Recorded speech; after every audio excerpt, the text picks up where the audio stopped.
Hey guys, you're watching Z1 and Only. My name is AJ, and we are back on another episode of Useful Redstone.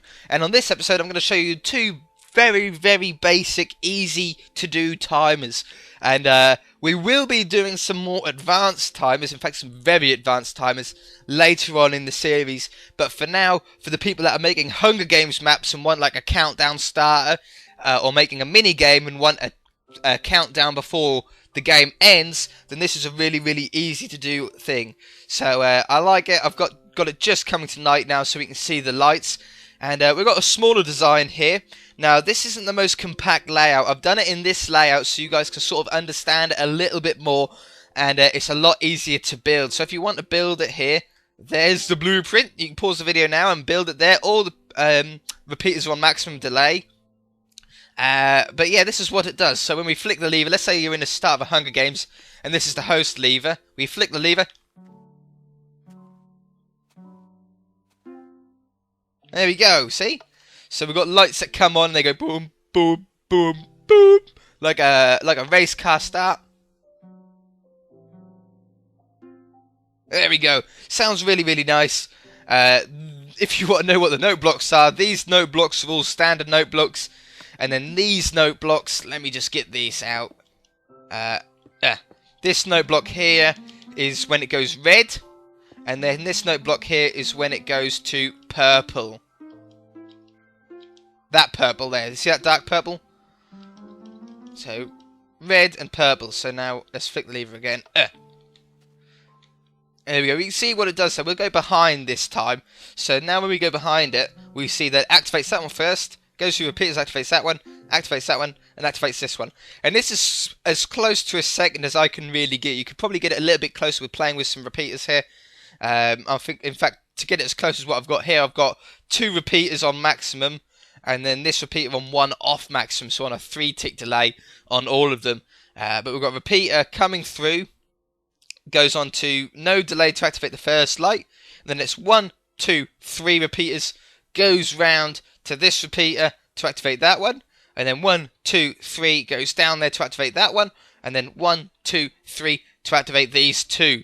So that's the first little design here. Let's sleep away the night, and I'll show you the next one. Yeah, I'll show you in the day, because this one's a longer timer. So that one that I just showed you there was a countdown timer. That was a 1, 2, 3, like 4-second countdown timer for a Hunger Games map. This one you can use for a mini game, for example, like let's say you were doing a building competition and you wanted an accurate timer. This one is a longer one. So when we flick the lever on this one, out of the top here, an item, I've got melons in here, is fired out of the dispenser. And then the item falls slowly through this cobweb, and it takes roughly about 21.8 seconds, I think it worked out to me. But yeah, about 21, 22 seconds to go through the spider web. And then once it falls through the spiderweb, it lands on this piston, which activates the lands on this pressure plate. Sorry, which activates this piston, which puts the block forward, which allows the melon to fall through to the next cobweb, and the same thing is done down to the last one. And then once it falls through the last one, it activates what I've got set up here, which is just a little note block here. So let me show you how it works. So it fires through. Oh, we just turned it off. Sorry, on. There we go, we've heard it fire. As you can see, the melon is now falling through. And once it lands on this pressure pad, it moves the block forward, which puts it in line with this torch and repeater, which powers the block that's moved forward and turns the lamp on, which is a really nice little addition. So it falls through. Coming up to about 20 seconds here. Boop, fires it. Now the light is on the front here, and it's down onto the second cobweb and falling through that.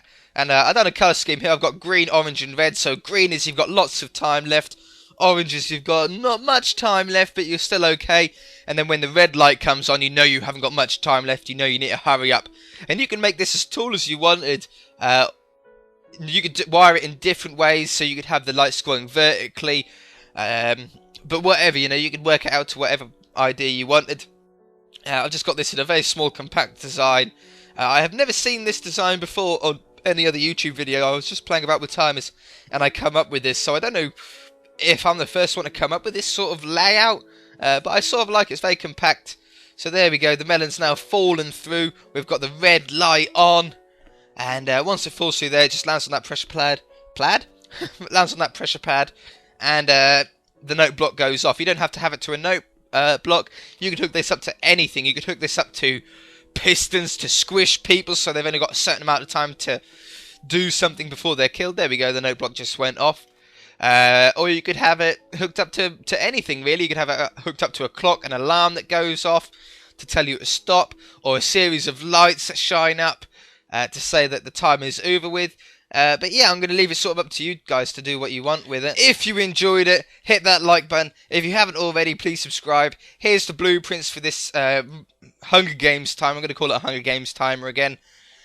You can make the delays as long or as short as you want. But for now, that's going to be it. So we'll see you in the next episode, guys. Bye!